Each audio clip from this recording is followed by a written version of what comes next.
I'm not even sure which one of these is the weirdest. I do 5 things that probably look completely ridiculous from the outside, and honestly, every one of them makes perfect sense to me. By the end of this video, you can tell me which one you think is the weirdest. I walk loops in my driveway. Now, that would be even weirder if my driveway was like 100 feet, but it's actually 1/3 of a mile to do the whole lap. And I don't know how many of my neighbors have seen me because I'm usually walking when they're sleeping, but anybody going out has probably seen my headlamp going up and down the driveway. And the people who are the closest to me, there's only 5 houses on our road. The people who are closest to me, they have a structure that's almost at the end of my driveway, and it has a game cam on it. Hey, so yeah, I know they see me. And I feel like it's really a good idea for what I'm doing because I'm training for a 50K, right? And that 50K is mostly flat. He says that the only like deviation really from that is like, what do you call it? Water, drainage, where you'll go down and then come back up. So my driveway may actually have more elevation than the race course. And the course is 3 loops. The first loop is 3 miles, and the second 2 loops are 14 miles. So that could be boring, right? But let me tell you what, doing 10 miles, 1/3 of a mile loops, that can be boring too. So I feel like I'm getting real good practice for the boring part of it, Like, it just seems like the perfect place for me to train for this particular race. So instead of being weird, to me, once you understand the purpose, my driveway's perfect, right? Okay, how about this? I brush my teeth on one leg. And I know you've heard this before if you've watched any of my videos, but I'm standing there anyway, right? So why not practice balance? You brush your teeth twice a day, a minute on either side. You're going to gain that balance. You're going to see it. Eventually you're going to just be standing there. When I tell people I do that, and I just pick up one leg and I stand there, and it's like standing. It's not any different than standing on 2 feet.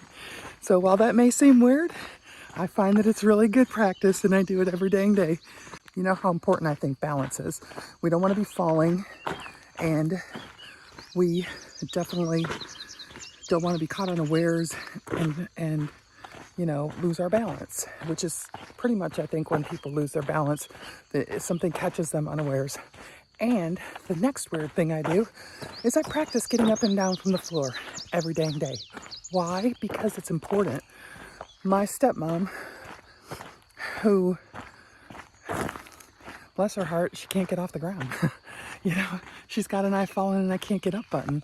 And she's at the mercy of the fire department if she should fall. She cannot get up off the floor. And she's gotten used to it, but why would you want to get used to that? If you can get up and down off the floor, that keeps you capable. Capability is so important. My whole life is driving towards staying capable as I age. And getting off the floor is something that kind of snuck up on me. I didn't realize, I realized it like when I was about, in my 50s sometime, because I remember saying it to my girlfriend, like, it's kind of hard to get off the floor. And she's like, oh, it's always hard to get off the floor. And she's like 30 years younger than I am.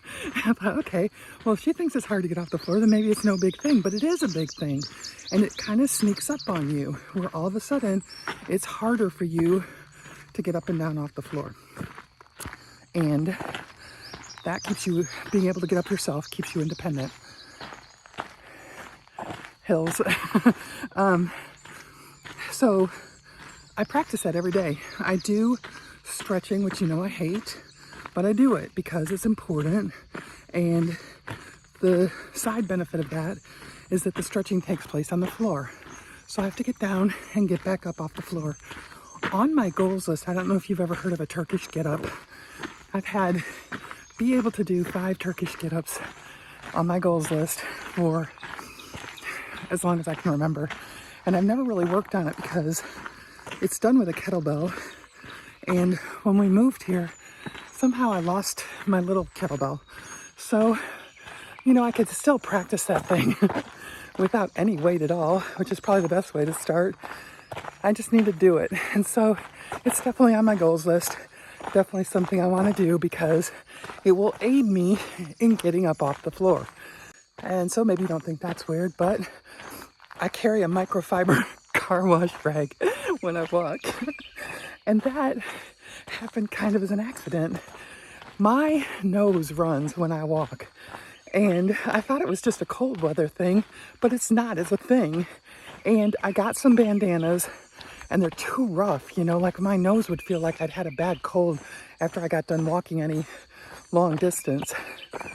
And I kept trying to find the right thing. And I have been guilty of using a very soft t-shirt that is on my body to wipe my nose like a little kid. But it hurts to use something that's hard like that. I was trying to find baby washcloths. I thought baby washcloths have to be the softest thing ever, and I can't find them here locally. So one day, I know what it was. One day, my bandanas were upstairs, and I didn't feel like going back upstairs before I headed out the door. And these microfiber towels, they're just sitting there waiting to wash a car. And I grabbed one, and you know what? They're really soft, and they're really absorbent, and they'll get super wet while I'm walking, but they remain soft, and so that's what I use to wipe my nose with. It's crazy but true. This next one may just take the cake, I don't know. I have somehow become a person who walks with a beep. Back when I did my very first long walk, I thought, wow, hey, I could listen to my book while I'm walking, because I'm not really trying to be fast in this walk. I'm just trying to get it done. And I did that, and it was a book about languid, rich Southern people. I feel like it slowed me down way too much, right? So I decided I could walk with a metronome. I remember the metronome from when I had piano lessons, sitting on the top of the piano, tick-tocking back and forth. And I thought that would help. You could set it to the speed that you didn't want to, the one that is good, that would keep you from slowing down too much. Because while my long walk needs to be considering time on feet, I also need to be sure I can make the cutoff. I don't want to not finish because I didn't make the cutoff time. So I thought about the metronome. I got a metronome app, and I walk with that. And it works really well. And I love it because I listen to podcasts when I go to sleep at night. I like to, men's voices, it's like they're telling me a story, but I can't listen to women because women's voices, they can be high and stuff, and it just, I don't know, it doesn't let me go to sleep like just listening to men talk. So it's so cool because with the metronome, I can listen to all my female podcasts, and I love it so much. So that's what I do. And then it was so weird, like last week, I saw an ad on one of my socials about, I think it's called Podbeat, and it's actually an app that you can set to listen to your podcast. And I thought, I've already done that with this metronome app. I'm way ahead of the curve. The funny thing is that none of these things are really about being weird. They're about staying capable. Every one of them is a small investment in the future version of me. So now I want to know, which one do you think is the weirdest?